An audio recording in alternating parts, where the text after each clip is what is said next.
आज हमारे can protocol का 27th डे है। तो इन दिनों बहुत कुछ हम लोगों ने आपसे सीखा है। क्योंकि जितना भी एक थ्योरी होती है, किताबों में लिखी होती है, वो अलग होती है। बट जब हम लोग बच्चों के साथ इंटरेक्ट करते हैं और बहुत क्लोजली उनको ऑब्जर्व करते हैं तो प्रैक्टिकल बिल्कुल डिफरेंट होता है। तो पिछले कुछ दिनों में 5-6 हज़ार बच्चों के साथ हम लोगों ने इंटरेक्ट करा। तो आप लोगों के इंटरेक्शन के साथ हमारी बहुत सोच बदली है, बहुत हमें नई नई विजन्स मिली हैं और हमने बहुत सारी चीजें कंक्लूड करी हैं। तो वही सब चीजें मैं आप लोगों के साथ शेयर करना चाहती हूँ कि मैं बताना चाहती हूँ कि बीमारी कोई भी हो, हम उसको बड़ा बड़ा नाम दे दें, एडीएचडी या ऑटिज्म, मगर जैसे बीमारी आती है वैसे ही बीमारी जाती भी है। उसको अपने घर में रहने की जगह मत दीजिए और ये मत सोचिए कि ये बीमारी कभी जा नहीं सकती है। अगर हम देखते हैं तो हर बीमारी की रूट कॉज सेम है और हर बीमारी की रूट कॉज सेम है, और अगर हम उस रूट कॉज पर काम करते हैं तो हर किसी भी घर में कोई भी बीमारी नहीं आएगी। तो आज मैं आपको यही बताऊंगी कि आपकी बीमारी की रूट कॉज क्या है, ना तो सिर्फ इसी बीमारी की बल्कि और भी घरों में जिसको जो भी बीमारी है उसकी भी रूट कॉज यही है। तो आगे से आपको इस रूट कॉज का ध्यान रखना है और जिससे कि कोई बीमारी आएगी भी नहीं। तो बात करते हैं, ये स्टार्टिंग होती है जब हम लोग कंसीव करते हैं। तो हमारा स्पर्म और ओवा कंसीव करने के टाइम पर आपको ये ध्यान रखना है कि 2-3 महीने पहले आपको डीआईपी डाइट लेना है जिससे आपकी बॉडी डिटॉक्सिफाई हो जाए। आपको अपनी बॉडी को अच्छी तरह से डिटॉक्सिफाई करना है जिससे आपका स्पर्म और ओवा हेल्दी हो जाए। क्योंकि जब तक सीड हेल्दी नहीं होगा तो पेट कैसे हेल्दी निकलेगा। तो पहली बात तो ये हो गई। दूसरी बात ये है कि जब आप कंसीव कर लेते हैं 9 महीने, हम पहले ही दिन जाके किसी डॉक्टर के अपना नाम दर्ज करा देते हैं और हम लोग वो हमें बहुत सारी दवाइयां, टेटनस के इंजेक्शंस, फॉलिक एसिड और कैल्शियम और आयरन के सप्लीमेंट्स पर 9 महीने के लिए रखता है। तो आपको खुद से खुद का डॉक्टर बनना है। अगर आप ये सब हमारी किताबें पढ़ेंगे तो आप जानेंगे कि अपना डॉक्टर बनना बहुत ही ईजी है। और हर चीज का नेचर में सप्लीमेंट है। कैल्शियम किस तरह से बढ़ाना है, आयरन किस तरह से बढ़ाना है, अगर आप ढूंढेंगे तो सब चीज का जवाब इनमें मिल जाएगा। और आपको एलोपैथी की कोई भी मेडिसिन नहीं लेनी है, क्योंकि एलोपैथी की मेडिसिन लेते ही जब बच्चा पेट में होता है वहीं से उसकी फाइट शुरू हो जाती है केमिकल्स के अगेंस्ट। तो आपका जब बच्चा पैदा होगा कोई ना कोई उसको जेनेटिकल डिसऑर्डर होगा या वो किसी न किसी बीमारी से ग्रस्त होगा। तो सेकंड डैमेज हम बच्चों का यहाँ पर कर देते हैं।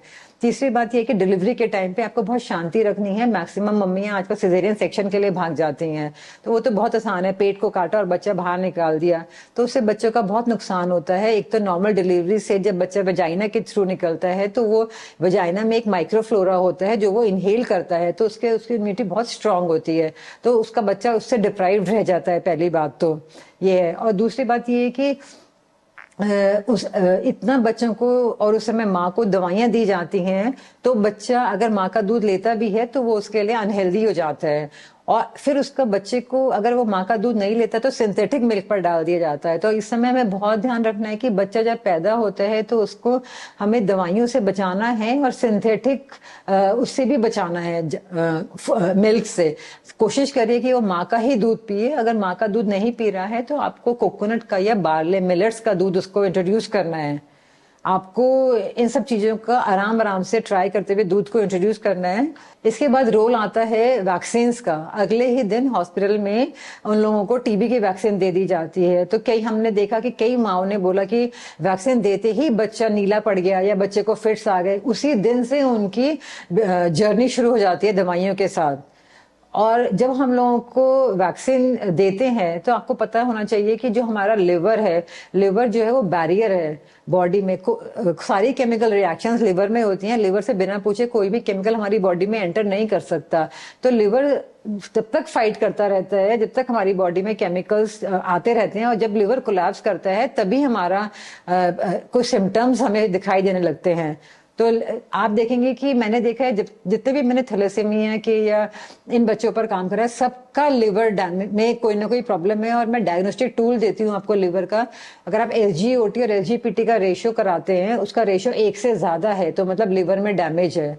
आप देखेंगे 101% बच्चों का लिवर में यही आएगा। एसजीपीटी का रेशियो एसजीपीटी के साथ 1 से ज्यादा होगा तो इसका मतलब शुरुआत लीवर के डैमेज होने से ही होती है। क्योंकि लीवर के डैमेज होने के बिना लीवर किसी चीज को अंदर जाने ही नहीं देगा। अब आता है रोल एंटीबायोटिक्स का। हमें यहाँ पर इस समय इतना ज्यादा एंटीबायोटिक्स दी जाती है छोटे छोटे इन्फेक्शंस के लिए। तो यहाँ मैं बताना चाहती हूँ कि जब भगवान ने इंसान को बनाया तो उसने डॉक्टर्स नहीं बनाए थे, बल्कि उसने उसका एक गट माइक्रोबायोम बनाया था जिसमें उसने माइक्रोफ्लोरा दिया था। तो उसने बोला था कि दीज आर योर डॉक्टर्स, तो जब भी आप बीमार होंगे तो वो गट माइक्रोबायोम आपको हील करेगा। मगर क्योंकि हम लोगों को एंटीबायोटिक्स इतना ज्यादा दी जाती हैं, बायोटिक्स मतलब हमारा माइक्रोबायोम, एंटी मतलब एंटीबायोटिक्स हमारे माइक्रोबायोम को खत्म कर देती हैं। तो जब हमारा माइक्रोबायोम खत्म कर दिया तो बच्चे की बीमारियों के अगेंस्ट फाइट करने की शक्ति भी खत्म हो जाती है। तो और फिर रोल आता है एडल्ट्रेटेड फूड का। यहाँ पर हम लोगों को सिंथेटिक खाना दिया जाता है, उसमें इतना केमिकल्स हैं, हमको न्यूट्रिशन के लिए प्रोटीन्स, कार्बोहाइड्रेट्स और एक्चुअल फैट्स मिल ही नहीं पाता है। आजकल जो घी है, जो प्रोटीन, सब कुछ सिंथेटिक है। तो सब कुछ सिंथेटिक है, तो इसी वजह से जो हमारी बेसिक बॉडी रिकवर कर ही नहीं पाती है। तो हम आप देखेंगे हमारे कैन प्रोटोकॉल से जो हमारे 6 डूज हैं और 6 डोंट्स हैं, उन्होंने इतना मैजिक किया है।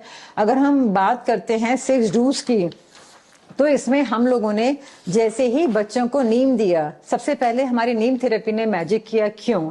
क्योंकि मैं बताती हूँ कि आपके बच्चों में जो है मूवमेंट नहीं है। हमारी body 70% by volume and 99% molecules out of 100 are made up of water. और जब ये हम लोग पानी के बने हैं, ये तो प्रूव हो गया। तो जब ये पानी बहता है झरने की तरह, तो उसमें से एक खुशबू आती है, इतनी सुगंध आती है और इतना अच्छा लगता है। बट अगर ये पानी एक पॉन्ड बन जाता है, ये खड़ा रहता है, तो आप देखेंगे पॉन्ड में थोड़े दिन में काई आ जाती है और उसमें कीड़े आने लगते हैं।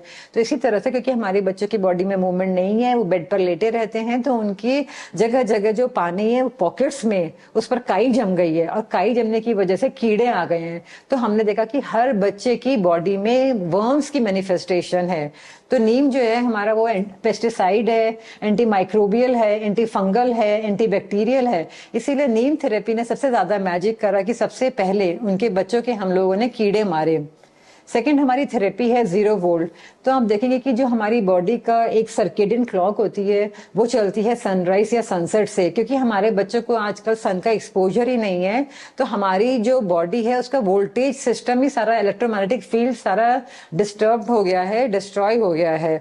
तो आपको मैं इसका एक एग्जांपल देती हूँ। जब आप देखते हैं कि जैसे किसके घर में पेट डॉग्स है, तो उन्होंने नोटिस किया होगा कि जब डॉग सोता है तो वो गोल गोल गोल गोल घूमता है और फिर वो अपने को अलाइन करता है नॉर्थ पोल और साउथ पोल से, और फिर वो बैठ के सो जाता है। तो कितने ही लोगों की कंप्लेंट है कि हमारे बच्चे गोल गोल घूमते रहते हैं।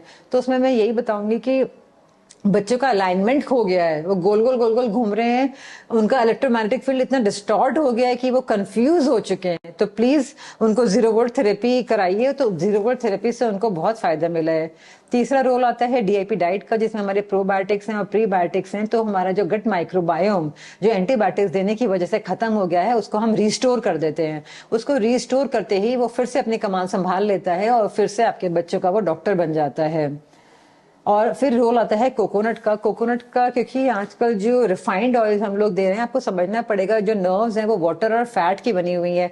नर्व्स क्या है, हमारी बॉडी में 72,000 नाड़ियां हैं जो एक जाल बना के तार की तरह, नंगे तार की तरह फैली हुई हैं।